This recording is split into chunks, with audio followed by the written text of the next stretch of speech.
Je vais être honnête avec toi, la majorité des gens qui lancent leur agence en 2026 se bloquent à cause de deux choses. Un, ils pensent que ça coûte trop cher et qu'ils n'ont pas le budget.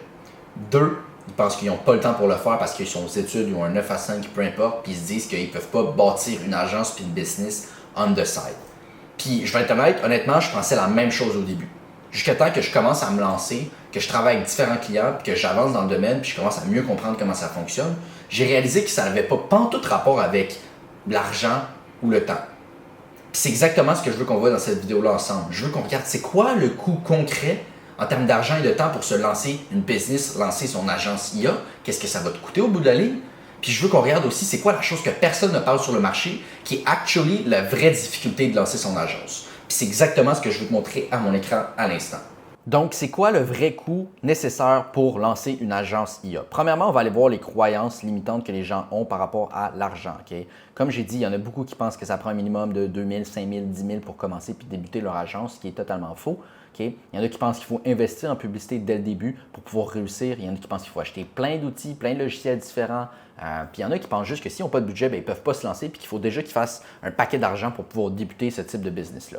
Ensuite, au niveau du temps, okay, il y en a qui vont se dire, j'ai pas le temps avec mon 9 à 5, il faut que je sois all-in, donc il faut que je délaisse tout ce que j'ai dans ma vie, il faut que je délaisse toutes mes passions, les sports que je fais, il faut que je délaisse mes études, mon travail, peu importe, pour que ça marche.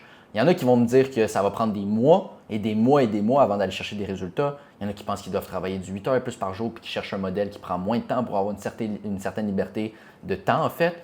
Puis il y en a qui pensent qu'ils ne peuvent pas commencer tant que leur situation n'est pas parfaite, qui sont trop occupés en ce moment. Puis ça, je l'entends tellement. Mais au final, tout ça, c'est juste des excuses. Okay? Puis à cause de ça, ils ne commencent jamais en pensant que c'est juste pas le bon moment, puis qu'ils vont économiser un peu plus d'argent, puis qu'ils vont se lancer plus tard quand ça va être un meilleur moment, sans comprendre que le bon moment arrivera jamais de ta vie. Puis ça, c'est dans n'importe quel business. Si tu fais toujours reporter en pensant que le bon moment va arriver, le bon moment arrivera jamais. Puis si tu penses que dans 3-4 mois, tu vas avoir économisé plus d'argent ou whatever, ce qui au final n'est même pas nécessaire, bien dans 3-4 mois, tu ne sais pas c'est quoi les imprévus qui vont arriver, puis ta situation ne changera juste jamais. Tu vas faire la même chose over and over que tu fais depuis les 4 dernières années. Attends-toi pas à ce que ça change, right? Donc, ça, c'est super important. Puis ça, c'est sans parler même du temps. Si tu penses que dans 3-4 mois, tu vas avoir plus de temps, qu'est-ce que tu sais? Connais-tu le futur? Tu connais-tu les imprévus qui vont arriver dans ta vie? Il y a peut-être d'autres choses qui vont arriver qui vont faire en sorte que tu vas avoir pas plus de temps, tu vas avoir la même quantité de temps que tu as actuellement. Fait qu'au final, tu vas juste avoir perdu un 4, 5, 6 mois à attendre pour te rendre compte que, shit, ouais, je suis dans la même situation que j'étais, j'aurais peut-être dû commencer. Fait que, super important à comprendre. Maintenant, je veux qu'on aille voir c'est quoi la réalité. Donc, c'est quoi que ça coûte réellement en termes d'argent se lancer une agence, que ce soit pour les outils, etc. Bon, bien, premièrement, c'est sûr que c'est quand même nécessaire d'avoir GPT puis Claude, qui est super utile. Donc, déjà là, on parle d'environ d'un 20 par mois. Ensuite, N8N, pour ceux qui ne connaissent pas, N8N, c'est vraiment l'application qu'on utilise pour aller créer les automatisations. Il y a possibilité de le self-host ou de le host sur le cloud, donc par N8N eux-mêmes. Si tu utilises le cloud, ça peut être un petit peu plus cher que du 0 à 20 dollars par mois. Pourquoi? Parce que ça dépend vraiment du volume en fait, que tu vas avoir, toi ou tes clients. En fait, le volume que tes automatisations vont rouler. Parce que si vous connaissez un peu Make, exemple, eux, ils fonctionnent sur des crédits. Donc, à chaque fois que ton automatisation roule, tu es chargé au crédit. Puis ça, c'est comme un couteau à double tranchant parce que si tes automatisations ne roulent pas souvent, ça va te coûter des peanuts. Mais si tu as des clients qui ont un gros volume, que tes automatisations roulent 100 fois, 200 fois par jour, tu es chargé à crédit à chacun des nodes que tu as dans ton automatisation, puis ça veut vraiment se compiler vraiment rapidement. Donc ça à faire attention. Moi, je conseille de venir le self-host. Donc, venir faire l'hébergement toi-même. Ça, tu peux utiliser Hostinger, qui est une application pour héberger, tu peux même héberger des sites web, héberger ton N8N, whatever. Donc, tu viens le self-host. Ça va te coûter à peu près une 15, 20, trentaine de dollars par mois. Puis, en plus de ça, tu n'as aucune limite au niveau du volume. Ton automatisation peut rouler 1 million de fois, puis tu ne seras pas chargé plus cher que ce que tu payes pour ton hébergement. Donc, ça, c'est super intéressant, puis c'est ce que je conseille. Ensuite, au niveau du CRM. Donc, un CRM, c'est quand même très important quand tu débutes. Non seulement ça te permet d'avoir une structure, puis une vision claire de ce qui se passe dans ta business, ça va juste te permettre de savoir aussi qu'est-ce qui fonctionne, qu'est-ce qui ne fonctionne pas, puis ça va juste être plus simple visuellement pour faire tes suivis, tes follow-up, etc. Moi, personnellement, j'utilise GoIlevel. Pour ceux qui ne savent pas c'est quoi GoIlevel, c'est vraiment un CRM complet. Tu peux faire des automatisations, des campagnes marketing, tu peux venir faire tes pipelines, tu peux venir créer tes calendriers, faire tes séquences email, name it, tu peux vraiment tout faire dans GoIlevel. J'adore cette plateforme-là. Si tu ne connais pas et que tu veux utiliser cette plateforme-là, je vais te le mettre, le lien, dans la description de la vidéo.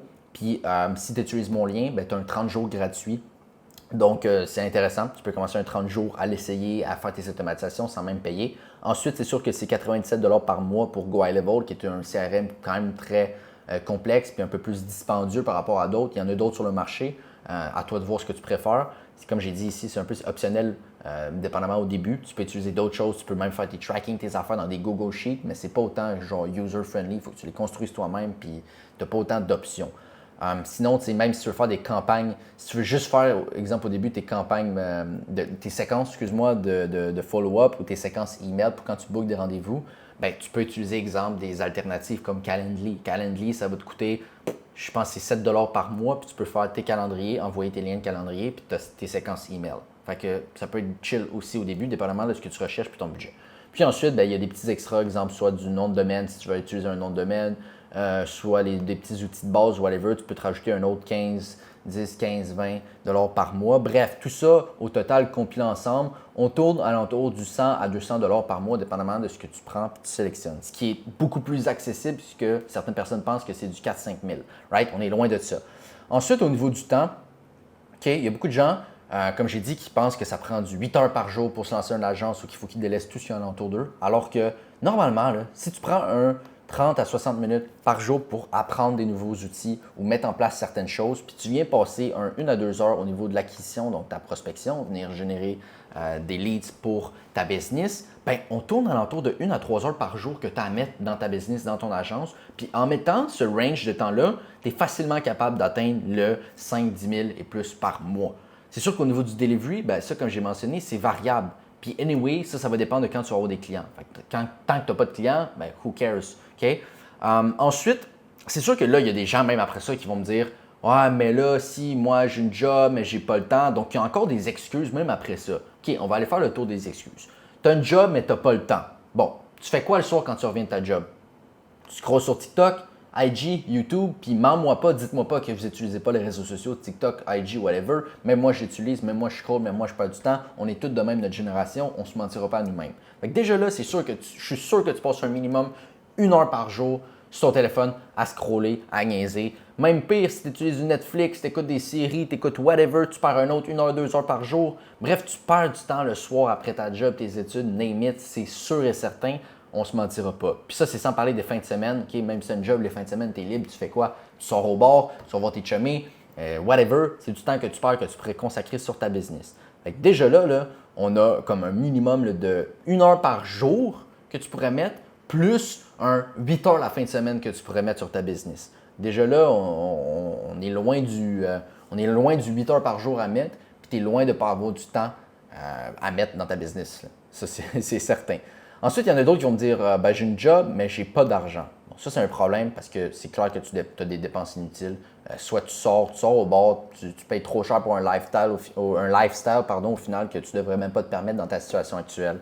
Tu as une mauvaise gestion de ton argent, tes priorités sont mal placées. À un certain moment, si tu as une job et tu n'as pas d'argent actuellement, il y a quelque chose qui ne fonctionne pas, il faut que tu te ressentes, il faut que tu replaces tes affaires au bon endroit parce que ça fait juste pas de sens. Puis, à un moment donné, il faut comprendre c'est quoi tes priorités et c'est quoi tes objectifs dans la vie. Est-ce que tu cherches à bâtir une business puis aller chercher une liberté financière puis géographique ou tu cherches juste à garder ton 9 à 5 puis juste profiter tous les jours avec tes friends puis tes chummies puis garder dans la même situation que tu es actuellement? Si c'est le cas, ben lance-toi juste pas en business, that's it. Puis sinon, ben commence à venir prioriser prioriser les bonnes choses aux bonnes places, là. That's it. Puis le dernier point que j'ai déjà entendu, là, c'est exemple, ben, moi, j'ai pas de job, fait que j'ai pas de cash flow qui rentre ou whatever, ou je me suis fait virer de ma job actuellement. Ça, c'est pas nécessairement un désavantage, parce que tu n'as pas de job, OK, tu n'as peut-être pas une tonne de cash, mais tu as beaucoup de temps disponible.